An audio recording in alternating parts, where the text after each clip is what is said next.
SMEs are the lifeblood of Kenya's economy, and Elizabeth Wasuna is on a mission to ensure that women take their seat on the table of doing business. This is She Means Business. I am your host, Claire Munde.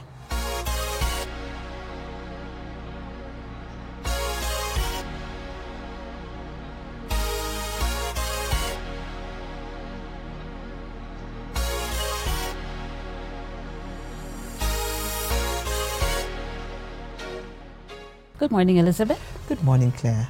We're happy to have you this morning, and today we just want to talk about your career. You started out your career as an intern at then Barclays, and then you've grown throughout the years, and now you're the Director of Business Banking at ABSA. Now, I'd like to take us through the steps you took to get to where you are, because many people start off their careers and they don't know how will I get there. Once again, thank you very much for having me on this show. I know as I listened to others before me, I was like, wow, never thought I'd be here speaking my story, but thank you for having me here. I do this not because I'm always the first person who likes to jump in front of the camera. It's not as easy, and I always say it's important for me to say that because people say, oh, but it looks so easy. You look like it's a natural, but it's actually a task to get me to do this. So I'm doing it because first and foremost, to just show ladies, you have to be brave at being able to do sometimes what doesn't come naturally to you. So I'm hoping that post this conversation, you'll have some more brave people stepping forward. But aligned to the conversation or the question that you just asked me about the journey, it's been a journey, and you talked about steps. And for me, it's not even about steps. It's about a journey that I've been on. Sometimes I equate it to, the athletics field and say that sometimes I'm doing 100 meters, sometimes I'm doing a marathon, sometimes I'm in the changing room, sometimes, just figuring out, by and large, a journey that takes me to where I'm at. So yes, I started my my career in Barclays then as an intern, and was really around my parents giving me an opportunity to test and learn. What would I be comfortable with? And typical of those days, it was the first person who gave you an opportunity and then allowed you to, to delve into this world that I'm in today. So I would say I was lucky to that extent where I delved into banking. And really as an intern was touch and go on everything. So, typical managers those days would say, Elizabeth, I think you need to go into foreign currency. Elizabeth, I need you to scan signatures. Elizabeth, I need you to count money. Elizabeth, just be anywhere and everywhere in the banking field. And I think for me, it was one way it was humbling because at that point I had a degree, and I was trying to figure out where I should place myself. But it was an opportunity to start from the start, and make sure that I can build a career that is sustainable. So I really do thank my parents for that, for having that foresight. And then from the intern, I said, no, I need to go back to school, because my ambition was to really be able to gather as much information as possible or knowledge as possible. But also pretty much led by your parents, because your parents would then say, hey, what are you doing at home? Is there something more you can do? And I said, okay, fine, let me go back to school and get a master's degree. So off I went back to school. But as I went through the journey of doing the MBA, it became abundantly clear that I liked what I saw in the banking field.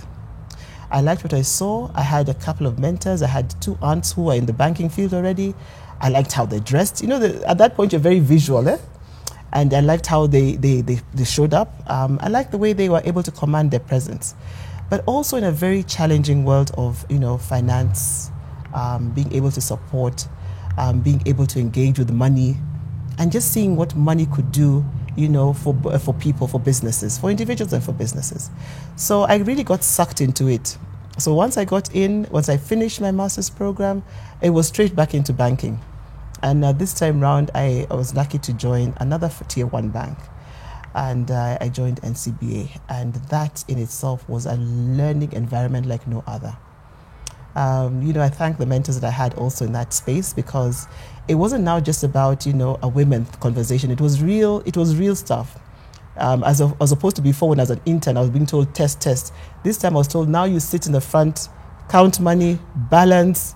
That was a different ball game. But I think, again, with the mentorship that I had and the support of my parents was around, do the best you can with anything that is before you. And so I remember when I was at the cashier, and I shared this also because people normally just floss through those things, but it's an experience. I went there and I lost money, and I think in the first week. And I lost money because as opposed to counting 100 shillings, I was counting the 200 shillings. Oh my God, the confusion and the pain.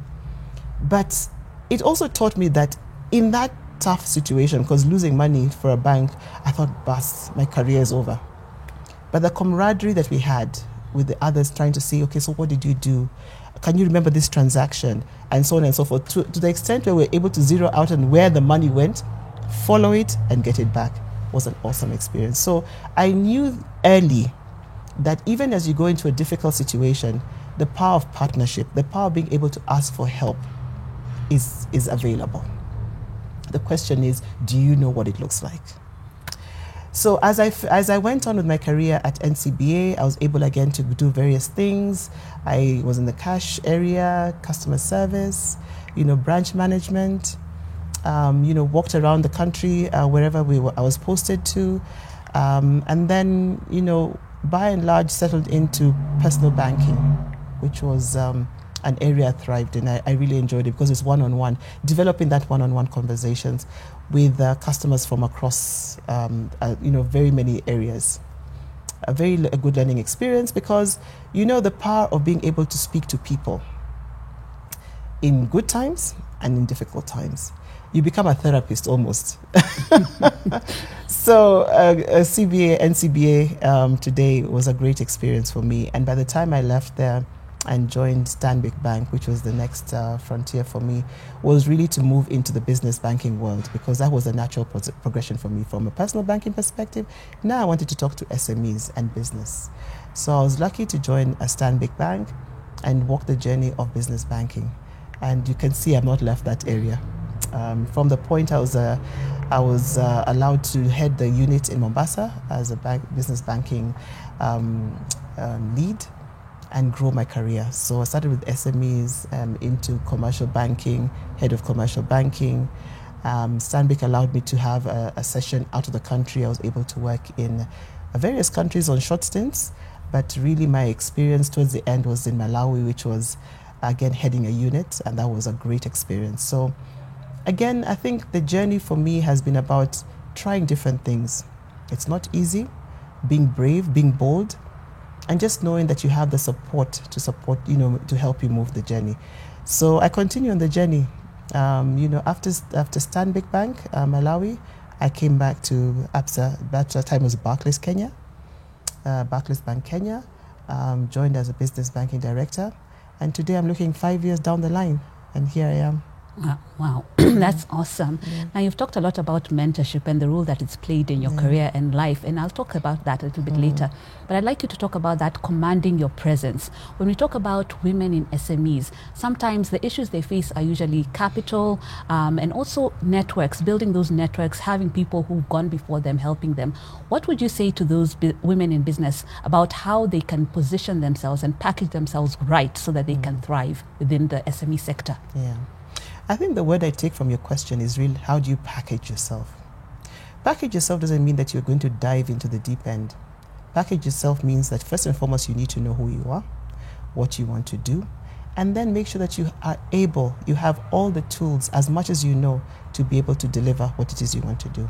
I say this because a lot of SMEs suffer the issue around when I see somebody doing something.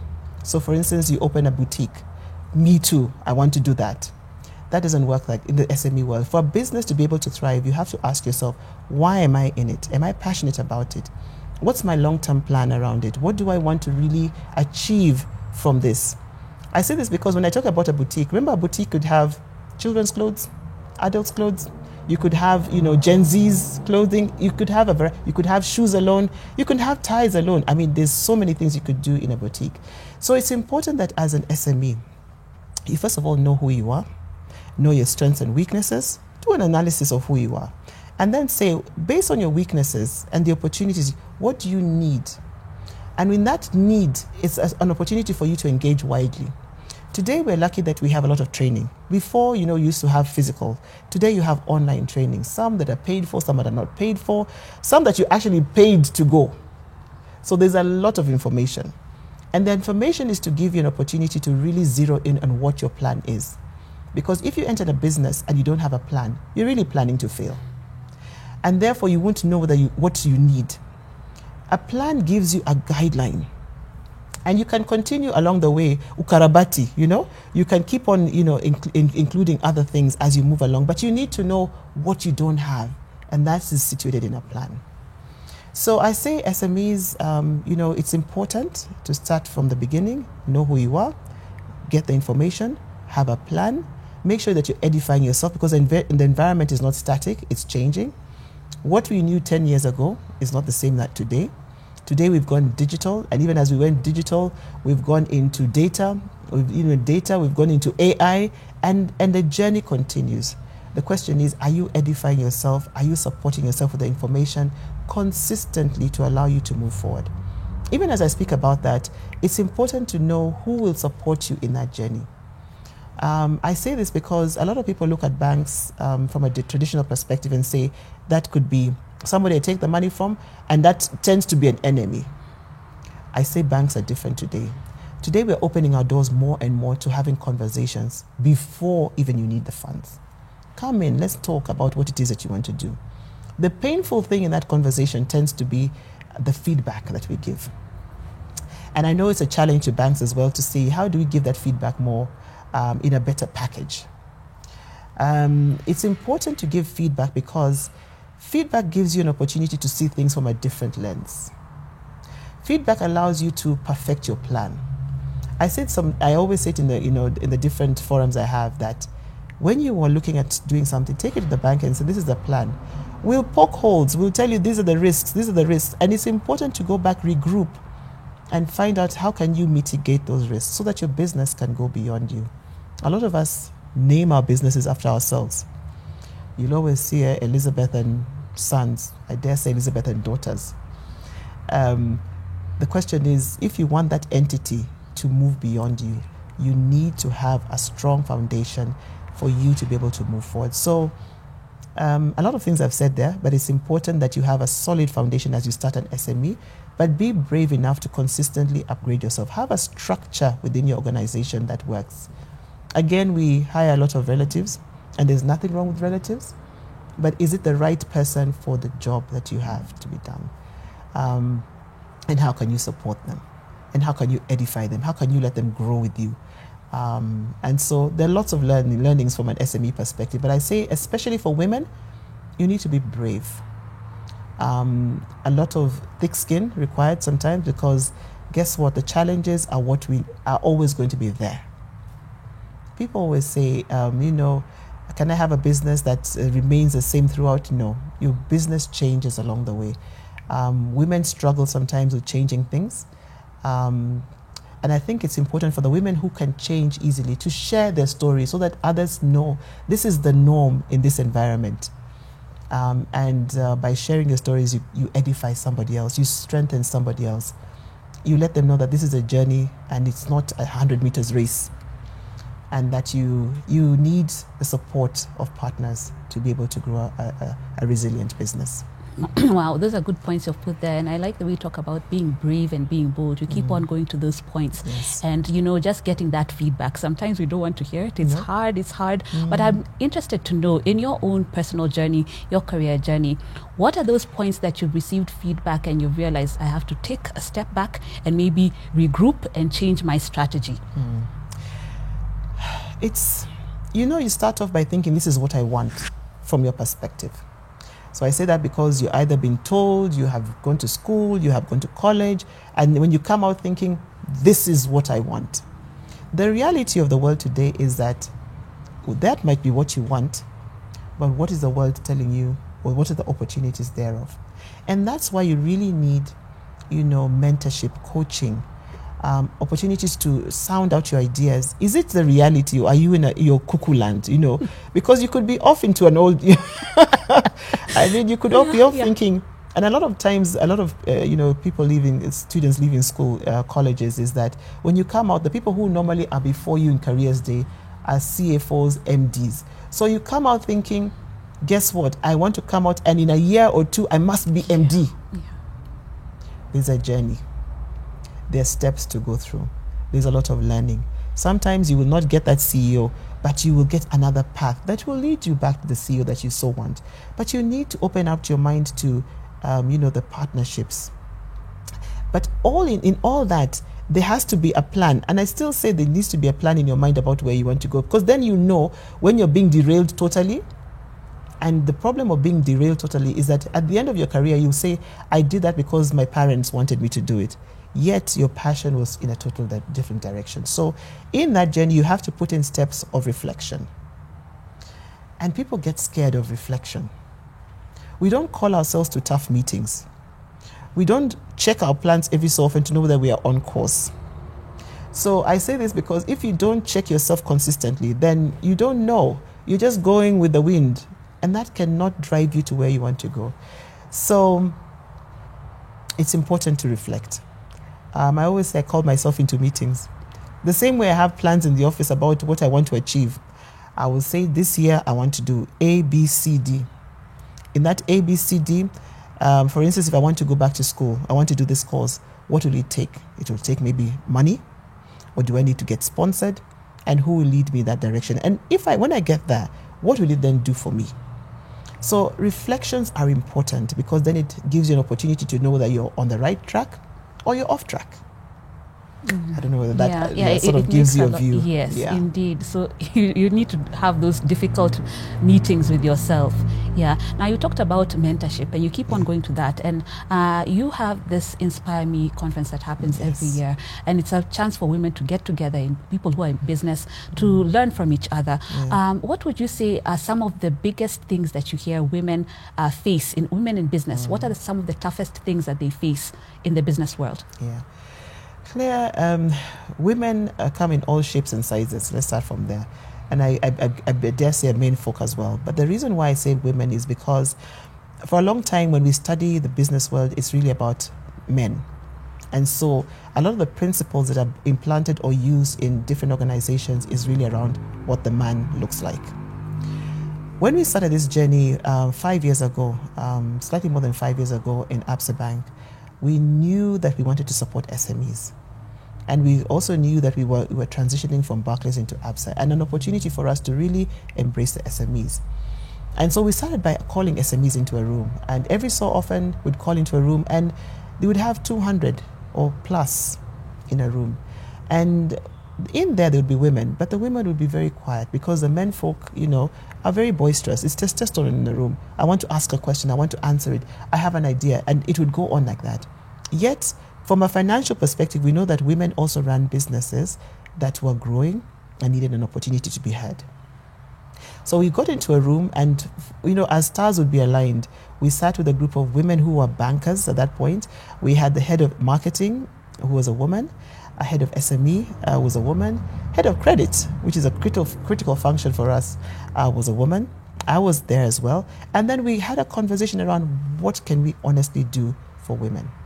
But the conversation around that couldn't be from us to tell the women what they wanted. We had to go out and ask the women, what do you want? What do you see? What are the things that are critical to you? And by and large, we had groups of surveys across the country, and there are 4 critical things that came out. Access to finance definitely is a piece that we needed to address, and access to sustainable finance for that matter. It wasn't a one-hit wonder. How do we make sure we're giving them financing that could be used sustainably? So that was problem number 1, which we were able to do. We were able to sit in the room and say, what can we do to define that? Number 2, the women said, we want access to markets. What markets are you in, or what markets can open up? Because we are a bank, we trade. So what openings can you provide for us? So access to markets was another one. Access to mentoring and coaching was another key piece. Women said, you train, you give us information, but goodness, can we be able to get a support system that can help us walk the journey? How do I know when I'm on the right track? Who are those that will help me? So mentoring and coaching, critical. And then we said access to networks. Networks are an important piece for women because women were saying, even as I walk this journey, I want to see other women who have gone that journey, the problems that they've had. Why do I have to reinvent the wheel all the time? Networks can allow you to pivot. Networks can allow you to be brave. networks can allow you to, access people who can be able to move you forward. A thing that women tend to do, in a different way. So we do it in a church environment, we do it in our little chamas. But guess what? From opening networks of, associations, traders, and it wasn't just about women, just opening out what a network would look like, both male and female. So those 4 things became our pillars in being able to craft what we call the SME proposition. And for women, we called it ABSA She proposition, which is See Her Empowered. That's what She stands for, See Her Empowered. So when last year we had the conversation around ABSA Inspire Me, it was a natural progression from there. It was an opportunity for us to provide access to information on markets, because we had women from across African continent here physically. We had 1,000 women in the room each day, and then we had a total of 10,000 women online. And in that conversation, we had our partners coming in. We had ITC She Trades, which is a wonderful organization that supports women trade across the world. They were able to bring for us 10 UK buyers. Now, this is practical stuff. Yeah. People want to buy your stuff. Women were ready. And we were having a conversation of what does that look like? How do you contract together? And how does the bank support you? So Inspire Me did a couple of things. It allowed access to markets. It allowed access to networks. It allowed access to financing. And it allowed access to mentoring and coaching. And in those 2 days, it was really powerful, putting women in front of others to give their story. Theirs was not about teaching people. It was about giving their story. And we were able to graciously get a lot of women from government. We had CS Rebecca Miano, who continues to be a powerful woman, tell her story. We had, Elizabeth Marami, who was a, pilot in the maritime industry, telling her story. We had, Patricia Murugami telling her story. So this powerful platform that we created really impacted a lot of women, because they came out thinking, guess what? I too can actually get that braveness, the courage to be able to be and to be able to do and be able to walk the journey. And I know I have support.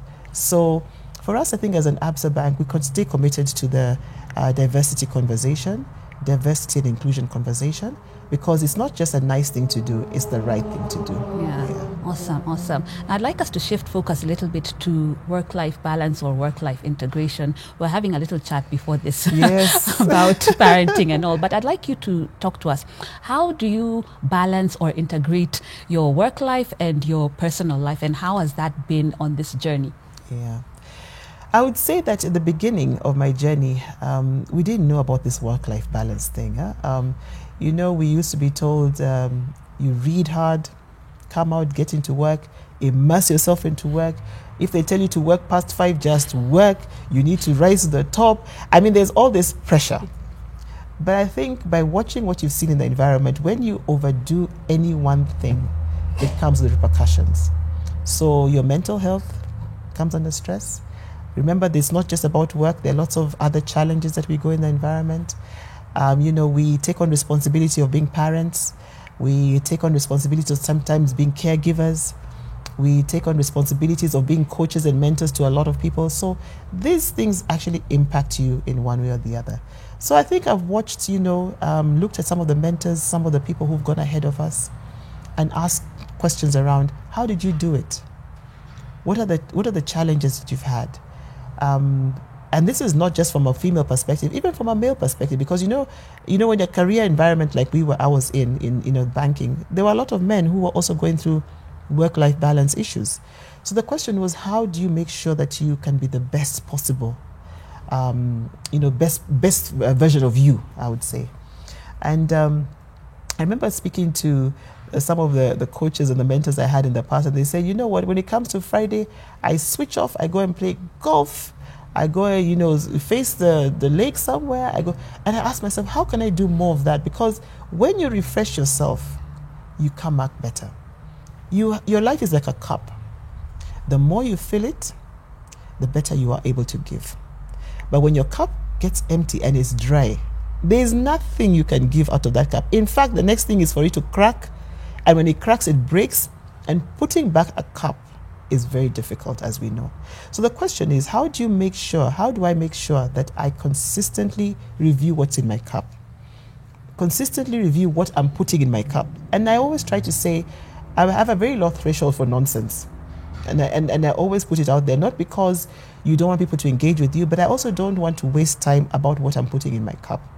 So your friends, you need to check on who your friends are. I always say, my friends are my great support. I can call them anytime and say, hey, let's meet up. I need to just decompress.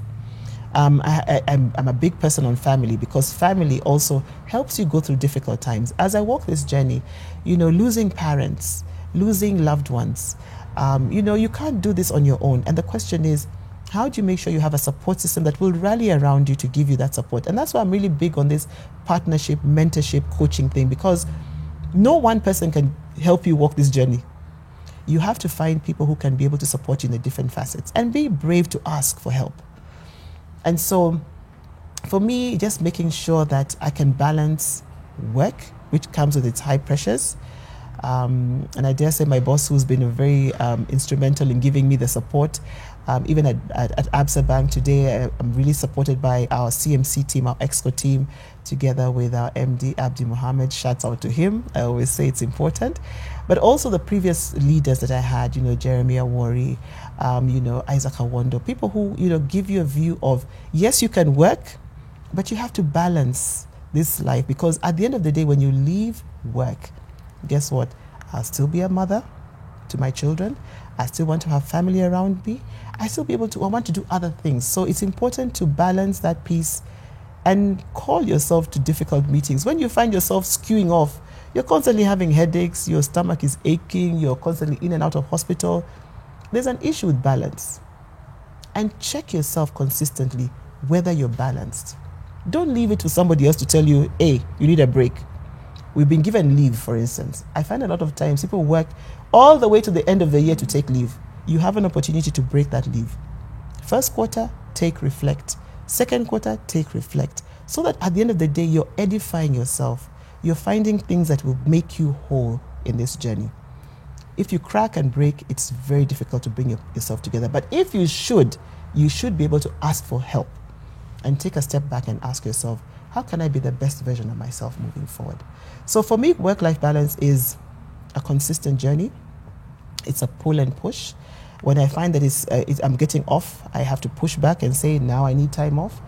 Last year when I was taking leave in December, I spoke to some of my teammates and I said, guys, I'm going to switch off my phone and just test also how you guys can survive. And guess what?